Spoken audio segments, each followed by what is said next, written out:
Governor Zach McLaughlin, Superintendent of Schools here in Springfield. So I wanted to just get clarification around, because your belief or lack of belief in Act 68, because I hear what you're saying around micro schools, and that's not an issue for us in terms of the size of our schools.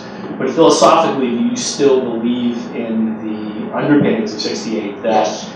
it doesn't matter what town you are in, you should get a good education here in Vermont? Because here, for us, without 68, Springfield would have a very difficult time raising the type of funds to give the kids the types of programs that we have right now. If 68 was to go away or change in a major form, we'd have an extremely difficult time providing programming, and our tax rates would go through the roof. I'm firmly committed to Act 68 and to the simple notion that the quality of your education and your access to resources shouldn't be dependent upon the wealth of the community, property wealth of the community that you work in. And that's why I have not proposed getting rid of the formula. What I've said is there are some changes to Act 68 that we should make in any formula that would help. What are they? I personally think the small school grant is counterproductive at this point. In other words, we say to the smallest of schools, we're going to give you extra money for being small. But we also know that in some of those small schools, they're so small that we're hurting the kids' educational experience. That's not logical. We also say we'll pay for phantom students, as they're called, students that are not in the classroom. Guess what? Now that it's been around for a while, we have in some communities more kids that are not in the chairs that we're paying for than we have students in the chairs. I mean, that doesn't make any sense. So those are changes we have to make, but I do fundamentally believe that Vermont has the fairest, most equitable way of funding our most important obligation in democratic society, which is education. And the fact that we fund this in all 50 states to the most aggressive way we can think of, which is a property tax, is patently not very smart. Not very smart, let's put it that way. You know, we ought to say, I can't wait till some president, so someone runs for president, hopefully a Democrat, and says, you know, you elect me president, we're going to have a national education tax based upon income. You're going to pay it. We're going to return it to every community in Vermont in the form of $6,000, $7,000, $8,000 block grant to help our most important obligation, educate those kids, and then you can raise the rest on a property tax, or whatever you choose to do. That's what we really should be doing. But since we can't, we have in effect turned our property tax in Vermont for many, many Vermonters into an income tax. That's a good thing. Yes, Governor. Paul Kendall, business owner in town. I just keep hearing people talk about, oh, you go to Vermont to get, because they have the best welfare benefits. And I look out my window in my business and I see people, young adults hanging out on the street. And I talk to people, whether it's young adults or older people, saying, hey, I'm better off not working, I can make almost just as much. Are there discussions going on to make it harder to get unemployment for people? And I'm not talking about the hard luck people that are on drugs and struggling, rehab, whatever, but there's just too many people that aren't working because of our benefits here in Vermont. So this is what I've done since I've been governor. Someone who, first governor in 50 years that, has seen New Hampshire from my farm and understands that I grew up, 10 miles from the Massachusetts border and half a mile from the New Hampshire border. When I came on as governor, we were the only state left in America where you were able to get benefits unlimited. There was no time period on how long you could be on the system. And I said, listen, that doesn't make sense. Vermonters are compassionate. We want to take care of you, help you out when you're hurting. But everybody within a specified period of time ought to be able to get, unless you're disabled, ought to be able to get training, ought to be able to get the resources that you need, and be able to get a job in a state that has among the lowest unemployment rates in America, where employers say to me every single day, Governor, if you could find us more trained people, we could grow our business 5, 6, 7-fold. So I changed that with a fight with the legislature. But I got rid of, Vermont is no longer the state, the only state where you can be on the system forever. We have a 5-year time period.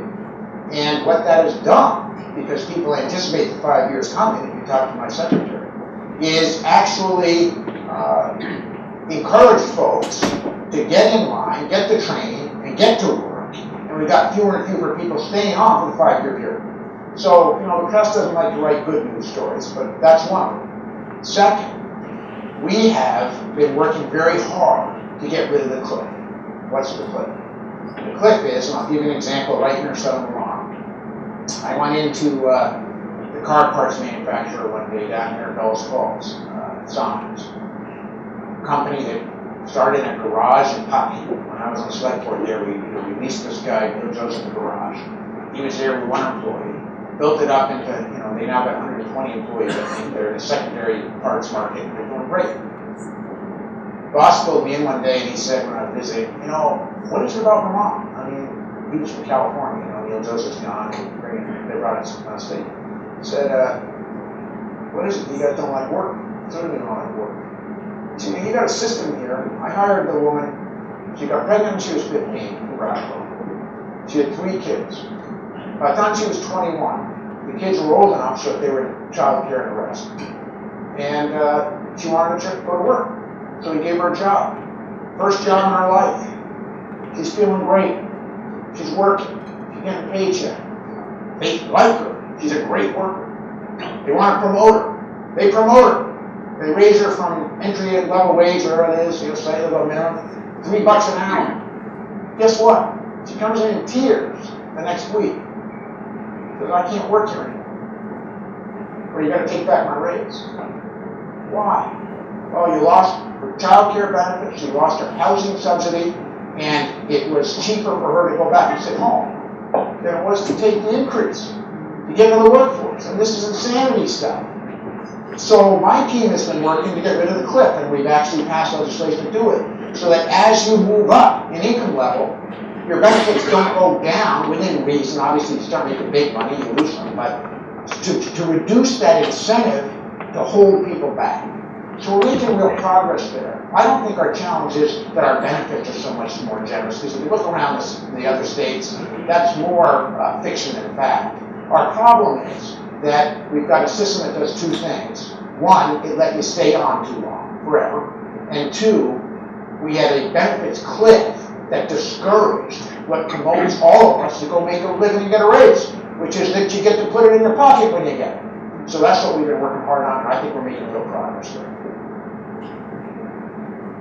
Anybody have any other questions? Actually, Governor, I'd like to see, I would ask you your position on the discussion that's going on now with legalizing marijuana. It sort of ties in with some of the comments about the drug situation that we're facing. And is that going to be something that we're going to have to be dealing with down the road?